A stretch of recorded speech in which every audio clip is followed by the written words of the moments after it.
Sooner Scoop HD.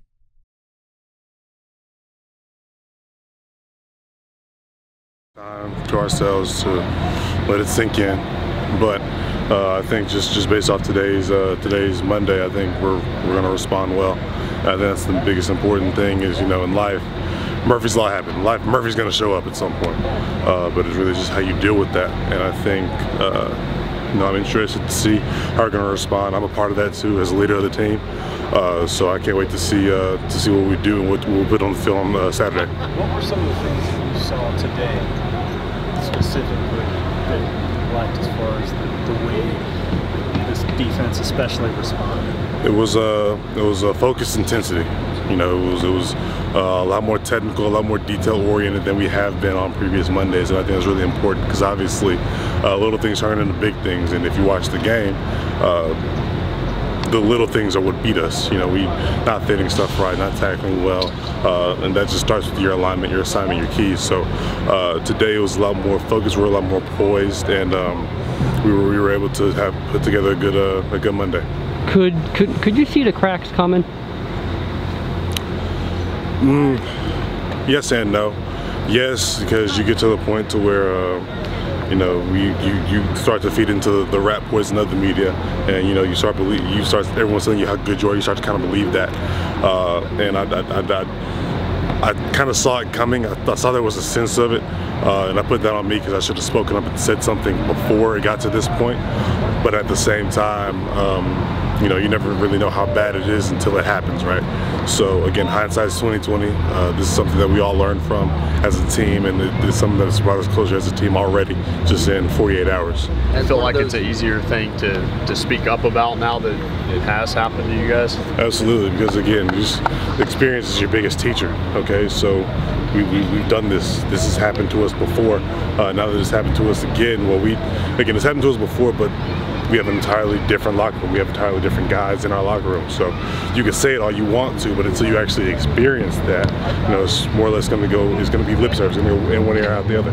Now that everyone in this locker room has experienced something like that has happened, it definitely is a lot easier. It's definitely a lot easier to get guys to listen, just because, again, this literally just happened.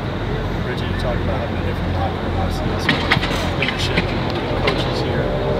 How does the reaction to this loss on Saturday night compare maybe to when y'all have been through that before? Again, we're definitely more focused. Again, I think we've kind of galvanized our group, but I think that's a really, really important thing. Just previously, it was, all right, guys, we lost, but you know, let's go back and let's see what we did wrong, and it would be harping on all the things we did wrong. And be kind of demeaning and diminishing, as opposed to focusing on the good that comes from the bad. And I think that's what this coaching staff, this group, and our team leaders, as well as just our team, I think that's what we also focus on. It wasn't all bad Saturday night. Okay, there were a lot of good things that happened, and then even with Saturday night, a loss, you just got to learn from the loss. My bad. You got to learn from the loss. So I think that's a really, really good, important thing. It's a really key difference from now and previous years. Reggie, talk about that balance. You know, there were things you would like to have done better, but it wasn't all bad. How do you bring that balance and that attitude out into this week and into this weekend? Well, again, the world, what the world wants you to believe is if you're good, you're really good, and if you're bad, you're really bad. So I think it's more focused on staying even keel, just staying right in the middle, understanding that yeah, we do go to OU, and yeah, we all can play football. That's how we got here. But at the same time, there's a whole lot that we all need to work on. And I think understanding that, realizing that is a really important, special thing, and it kind of humbles you in a way, but it also empowers you. Okay, well, now that I know exactly what I need to work on, why not work on it? Is it a challenge to step into that leadership role when there's adversity like this? Time for you to stand up and say something, or maybe choose to do it next time? How do you approach that? No, it's not. Because again, like you said, I'm a junior now, so I'm one of the older guys. I went from being one of the younger guys to one of the older guys. I just turned 20 in May, okay, and if you go back and look at my class, I was like the youngest one in my class. Okay, well, guess what? Now my class is one of the older classes. So it's one of those things to where you got guys who, like, previously, had this been like sophomore or freshman, yeah, absolutely. It would have been a harder thing for me to do just because I don't really have that much of a voice. Now I do. I can make plays. I've done the hard stuff before. We've been through the hard stuff as a group. So it's really one of those things that just as a man, as a leader, as a person, you know what it looks like. You know what it doesn't.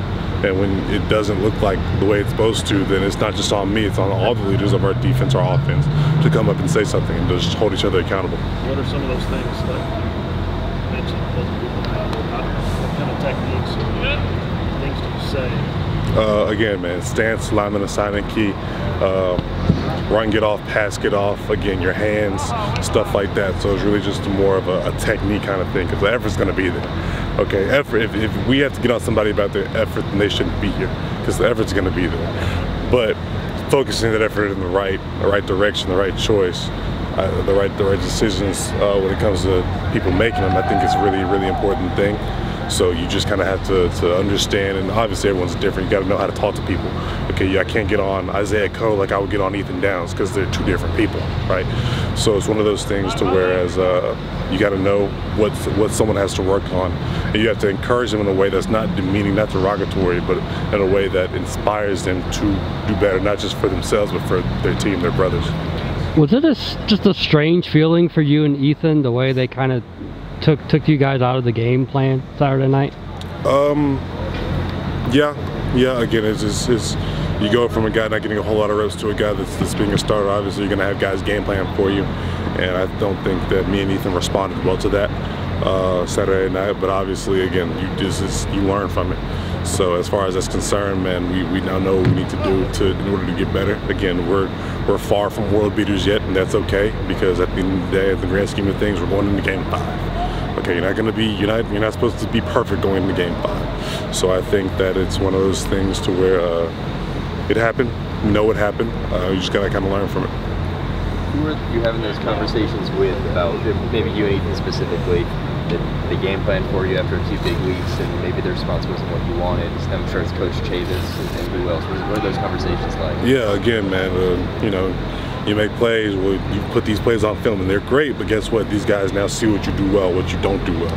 They're nitpicking you. They see if you false step or not. They see how you play the run, how you play the pass. They see how you react to things, how you attack certain things, what you're good at, what you're bad at. So it's one of those things that when it comes to being game plan, you have to understand, again, know your weaknesses.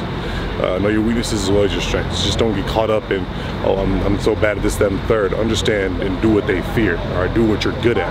And I think that's a really, really important just key just for success in general. You know what I mean? Just, hey, this is what I'm not so good at. Obviously, I'm going to work on that.